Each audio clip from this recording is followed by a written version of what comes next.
Mini Shenanigans, Episode 9. Hello there and welcome to our 9th episode of the 6th season of Mini Shenanigans, and I hope you're all well and ready for another short play. Our play today comes to us from Tampa, Florida based playwright Tracy Best. Tracy is a playwright, creative writer and passionate storyteller who believes in the power of reinvention. Her work explores themes of transformation, self-discovery and of making one's own choices, often through sharp, witty female leads navigating major life shifts. A lifelong traveller and adventurer, Tracy draws inspiration from personal experience, colourful conversations and the comedy found in everyday chaos. Tracy's play we'll hear shortly is entitled Juliet's Autopsy, and when talking about her inspiration, she says, "In 9th grade, I was assigned to read Romeo and Juliet 12 times, thanks to a poorly timed school transfer and some enthusiastic English teachers. By around 12, I was frustrated. Juliet was smart, brave, and made some incredibly bold moves. She defied her family, proposed marriage to Romeo, made a ridiculous complex plan with the friar, but it wasn't enough. The system in which she lived trapped her in someone else's story, ultimately silencing her. So for this play, I wanted Juliet to have freedom to say what she wanted, how she wanted, and to craft her own outcome."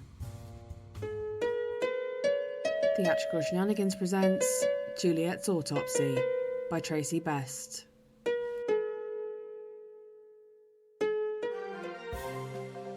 Breaking news out of Verona, where archaeologists digging beneath the old Capulet crypt have unearthed what appears to be the body of Juliet. Yes, that Juliet. Preliminary autopsy results suggest foul play.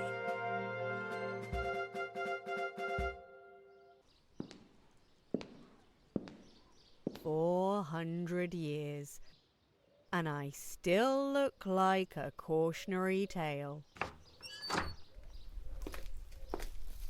Sweet Juliet, light of Verona, tragic muse of mine. Bittersweet to see you again, though I must say you've aged quite gracefully. Will, ever the dramatist. I'm being autopsied. Gracefully doesn't quite cover it. I'd expect more from the great bard, frankly. Oh, come now. What are a few scalpels to a legacy? You're immortal, star-crossed, etched in every high school curriculum. And apparently stabbed between the 4th and 5th rib. Ah, fair Juliet. Poster child for hormonal tragedy. Supposedly stabbed herself in the name of love. Let's see if the evidence agrees. So, you think it wasn't a suicide, Doctor? Naive sapling. Learn something today. Don't believe everything you read. We listen to what the victim has to tell us. And today, Juliet will reveal the truth if we listen hard enough.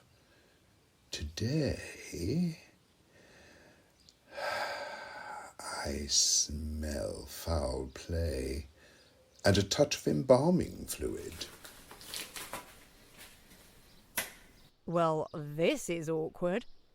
I was hoping for rose petals and candles, not an old coot in a lab coat. What have we here? Any defensive wounds? Aha! Our lovely Juliet speaks. We have one wound that suggests a dagger, angled from above. Hey, genius with the bone saw. I didn't stab myself. I was already dead when the knife was planted. It was classic romantic suicide cover-up. Will, do you even remember how you decided I died? Was it a flourish or a deadline? There was a plague. The theatres were closing. Deadlines were tight. I wrote what I knew, or thought I knew. You died for love. That was the point. It was pure poetry. No, Will. That was the plot. I died for your agenda. You wrote Romeo as the victim of fate, but it wasn't fate. It was you, Will. You picked his pain over my truth.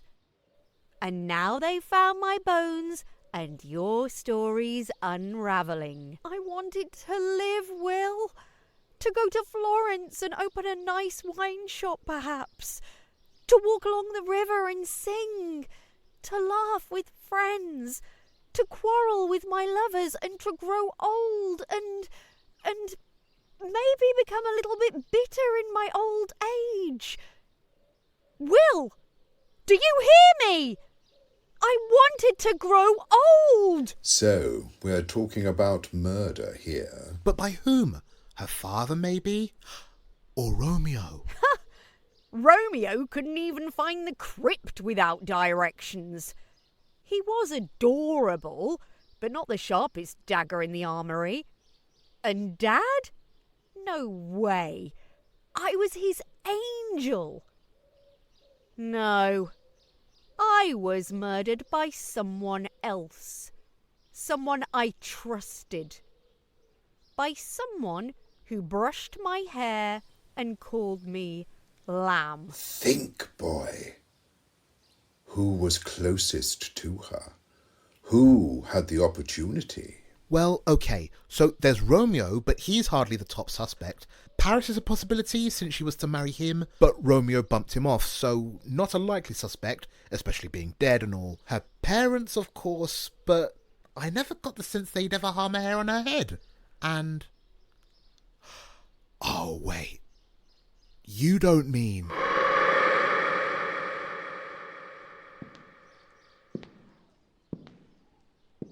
Well, well, speak of the devil. Hello, nurse. Remember me? The girl you murdered? Oh, yes, Lamb. I remember you. A spoiled, bratty, frilly little lamb with no sense and too much perfume. I'm glad you're here. All of these years I have been dying to ask you. Why didn't you even bother to give me a name? After all I've done for Juliet, for you, for the story, I have to go through eternity as the nurse. My name is Alice. Well, I see, yes. At the time, your name wasn't as important. But it was an honour, really, after all. They call me the Bard. Names are for those who need them. You were the essence of care, the silent guardian. Your anonymity was your strength. Oh, he's good. He's very good. Yeah, sure. I want to ask you, why? Why would you murder such a sweet, gentle girl?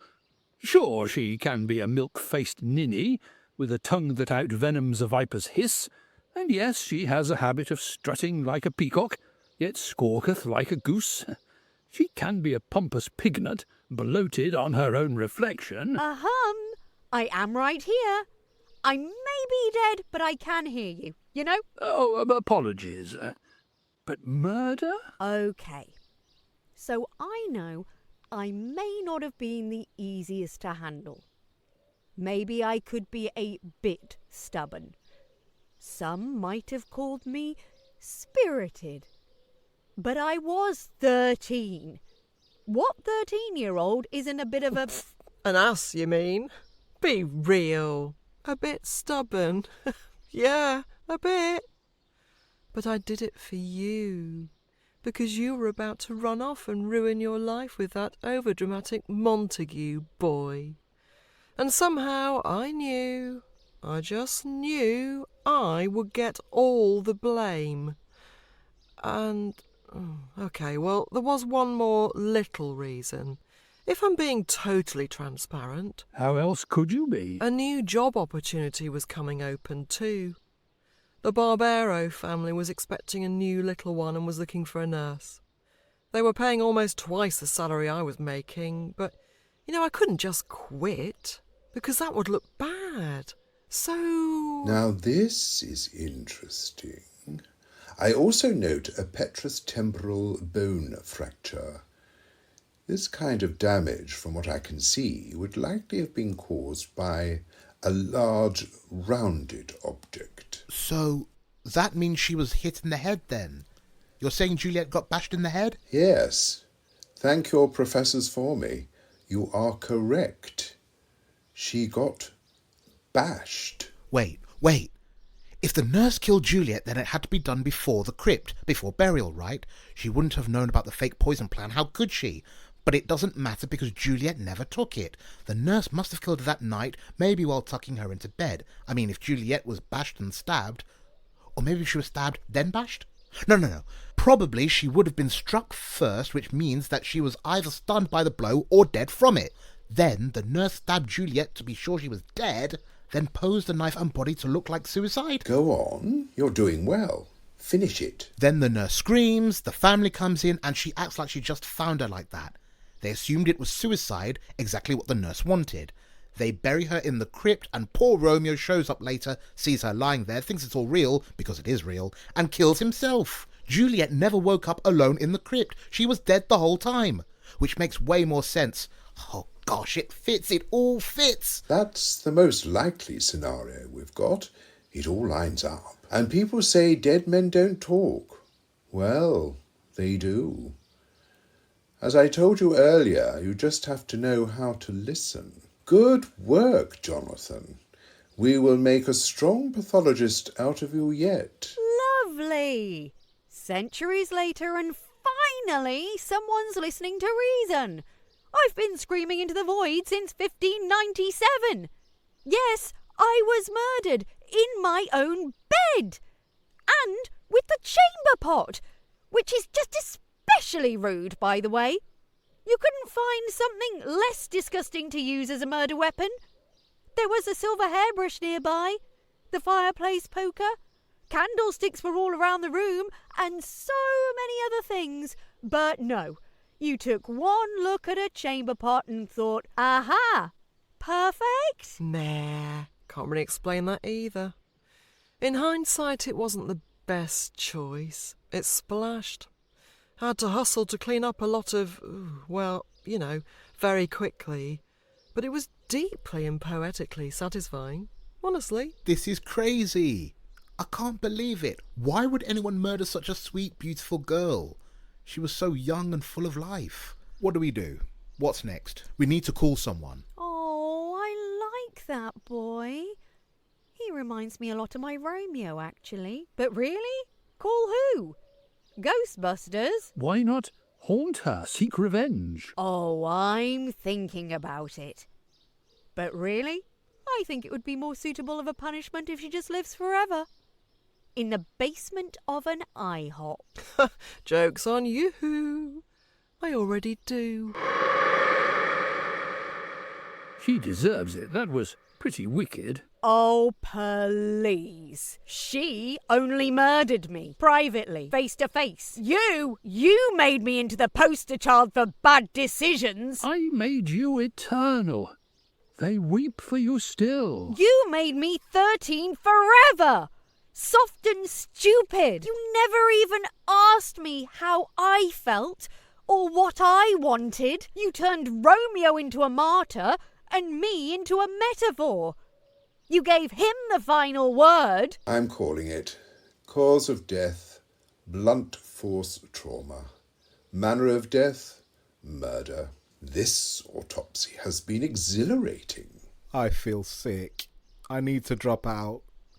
Maybe I'll become a priest. Nonsense. Your theory was well considered. You have an inquisitive mind and strong deductive reasoning, even if you are a bit excitable. But you'll get over that soon enough. This is the kind of day that makes life worth living. It's better than Grey's Anatomy. They said I died for love, but I died for a plot. But I'll be back, Will. And I'll be writing a new act for your little play. This time it will be my story. No rhyme, no metaphor, no boy. I will decide how I die this time. But more importantly, I will decide how I live. Can't wait. Next corpse, Jonathan. Let's see if Hamlet's dad really had an ulcer. That was Juliet's Autopsy by Tracy Best, with Sarah Edwards as news reporter, Perdita Lawton as Ghost of Juliet, Will Adams as Ghost of Will, Patrick Hibben as Dr. Santori, Josh Anderson Gray as Jonathan, and Susie New as Ghost of Nurse. Theatrical Shenanigans is part of an RFW Scripts production, found on Spotify, Apple Podcasts, Amazon Podcasts and Podbean. Theme music is written and produced by Chris Cody.